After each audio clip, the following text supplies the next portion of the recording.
I used to work on the north slope of Alaska in the oil industry. The work we were doing required us to travel far out into the Alaska Petroleum Reserve, which is basically just an untamed tundra wilderness for hundreds of miles. The oil company would build these long ice roads in the winter that would lead to exploration drilling pads. Our job was to go out after they finished the initial drilling and test rock formations for their oil-producing qualities. It was mid-January. The sun hadn't quite come up yet, and when I say the sun hadn't come up, I mean in almost a month and a half. Polar nights are intense. The particular well site we were traveling to was about 60 miles west of Alpine, Alaska, deep in the wilderness. Our job took a week, but we finished and were headed back to camp to finish our hitch and go home. At the beginning and the end of the ice roads are guard shacks that you have to check in and out of for safety. There's no cell reception and radios work only up to a distance. If you don't check in or out in a set time, they come looking for you to ensure that you're not a popsicle. It was about 4 a.m, not that it mattered in the land of endless night, and we were halfway across the ice road. Travel was slow as the speed limit on the roads is only 25 miles per hour, when something appeared on the road in our headlights.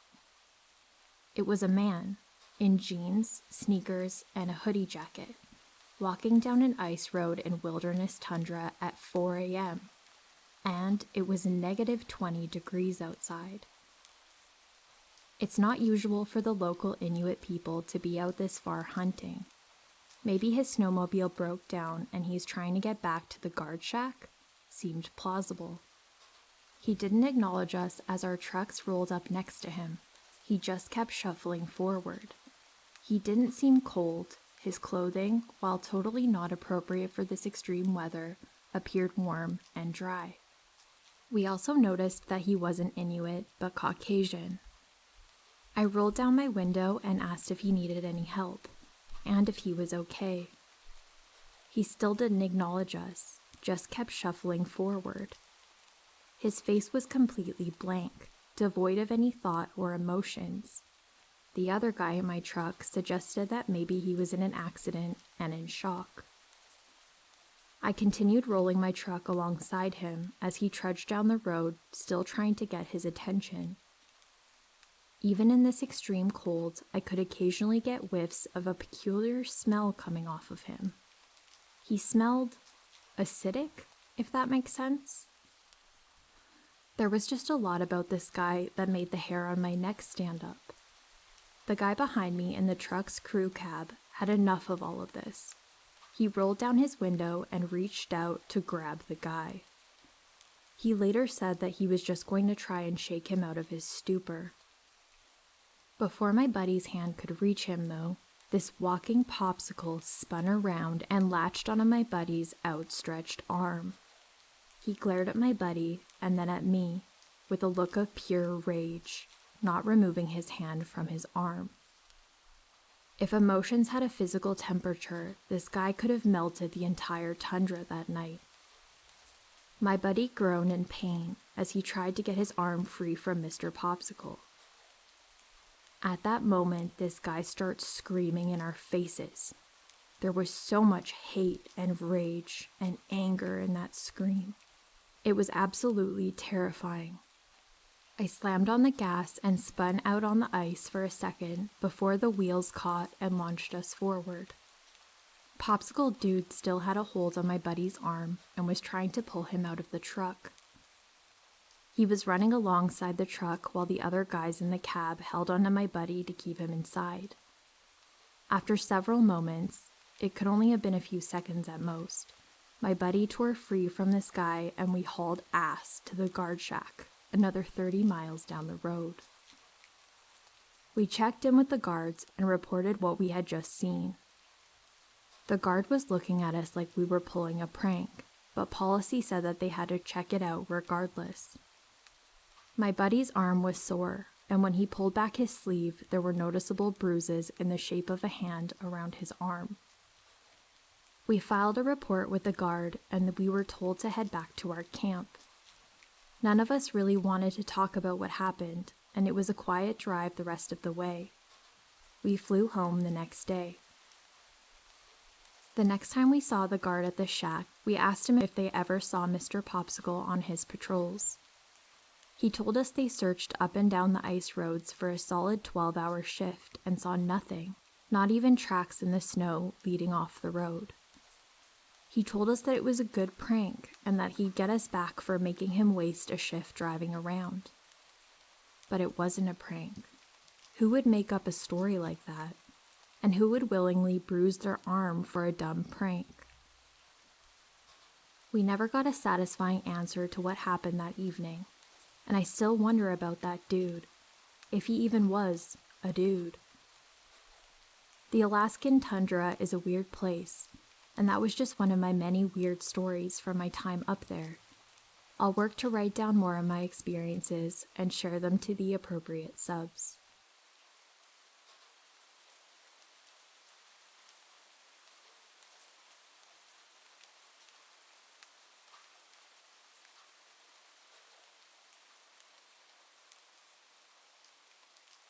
After reading a few posts on here, I've decided to add one of the creepier, still unexplained events that happened to me and a group of friends within the past 5 years. Thinking back on it, I still get this unnerved bad feeling that just sort of lingers. Anyways, here it goes. A group of friends and myself rented a place on a lake for just a fun-filled drunken weekend. We were all in our young to mid-20s, and it was supposed to be just a big party. For the most part, that's what it was. The Friday night and Saturday morning, we pretty much went all out having a blast on the water and just doing fun, stupid stuff. Well, naturally, when Saturday afternoon rolled around, we were all so dead from going out that we decided it would be a night of no drinking, maybe a little weed smoking by some of us, and just kind of having a chill evening and night. That's what it was, relaxed. So 9 p.m. comes rolling around, and about 8 of us were inside of the house and 5 outside. The house was a 2-story with a 2nd-story deck and back porch, and it was surrounded by the woods, and then down through the woods, you would then hit the lake. I'll mention that we had already experienced some weird vibes from the locals when we first arrived in town. Mostly just backcountry old-timers that I assumed were leering and irritated because we were a bunch of college-aged kids looking to have a good time.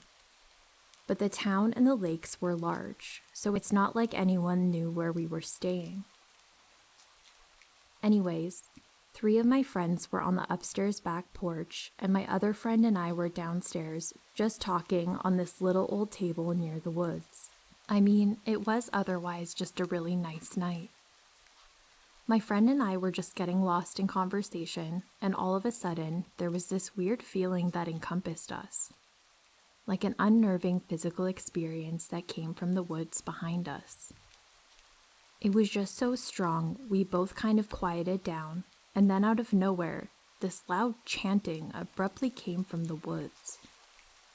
I have no idea how far away it was. Because of the way the lake is set up, I'm pretty sure the voices carried up through the forest. It sounded like a cult chanting away, and all of the voices were male. I mean, they were loud and perfectly in sync. I think that we were frozen for all of about 20 seconds before I couldn't contain myself and darted towards the house with her following me. I don't know how to explain the feeling that came with that chanting, but it was almost evil, like just something so powerfully uninviting. I was shaking by the time we got up to the 2nd story and ran out to the balcony with the other 3 friends, one of them my brother. By the time we got up there, the chanting was gone, and I naturally asked, "Did you guys hear that?" In the most shaky, freaked out voice. They all had heard it, and not seconds later the chanting began again. So the 5 of us are out there, peering into the forest, listening to this chanting that would sometimes sound far away, and then sound relatively close. All male voices in the weirdest language, or I don't even know what it was. It sounded like a strange, extreme church. Then, following the chanting, a loud bang, like someone hit a huge metal object, sounded, and then the worst part came. A man wailing, like an extreme pain wailing. All of my hair was up. It was the freakiest experience ever. My brother and I were staring at each other in a mixture of scared, excitement, and horror.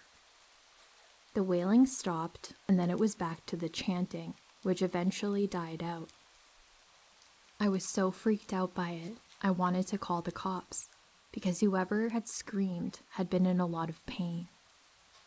That mixed with the weird chanting just made me immediately think of some terrible sacrifice going on. One friend tried to say that it had to be some drunk guys just messing around, singing, and being weird. But no way that was coming from some drunk guys. They were perfectly in sync, then the bang, and then the wail of pain. And then all that weird tension and energy was just gone. Nope. I didn't call the cops and wished I would have, but honestly, the forest was so large, and since the lake house was looking down the woods and lake, it could have been anywhere. It definitely wasn't in our close proximity, but it was close enough to hear all of it perfectly. We went in and got some of the others, but by the time they came out, the chanting had stopped. Someone wanted to go explore and find where it had been coming from, but obviously that was a stupid idea. After that, I was so ready to go home. I can't explain the relief of driving away from there the next morning. Even now, it gives me the worst feeling.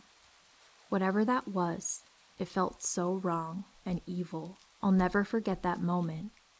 I can only imagine it was some weird cult stuff.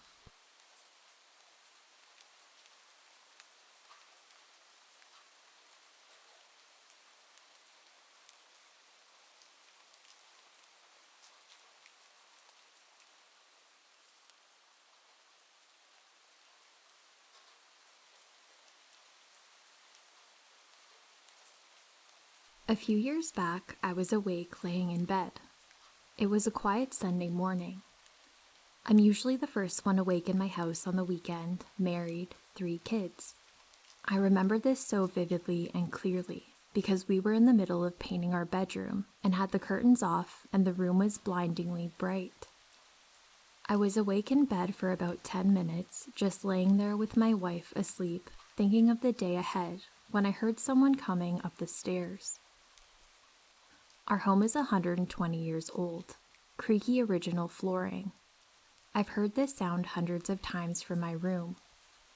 Typical layout at the top of the stairs, one main hall with all of our bedroom doors branching off, mine being the last one at the end of the hall. I can tell which door in the hall someone is walking to with my eyes closed, and certainly know someone is coming to mine because I'm the last door. Oftentimes, my children go downstairs for water early, and I assumed that this was the case. I heard the steps coming up the stairs, and once they reached the top, I could tell that they were coming to my room. So, laying still, I turned my head to greet what I thought was one of my kids. What happened next is burned into my memory forever. A small head peered around the doorframe and looked directly at me, maybe 3.5 feet from the floor. All I see is what looks like a boy with almost black hair, a disheveled bowl cut, white skin, and black rough cut holes for eyes. We were both startled, and it immediately dashed away. Till this day, I don't know what launched me forward. My instinct was to either convince myself what I had just saw and catch this thing, or find out it was one of my kids and I was hallucinating. It was literally 1.5 seconds between the time I saw it and me leaping to the doorway, looking into the hall. The thing just vanished. I went into my daughter's rooms, one by one, and they were all very much asleep. I searched the house, basement to attic, nothing. This house has many stories I could share here, But this one was unlike anything myself or my family have ever experienced.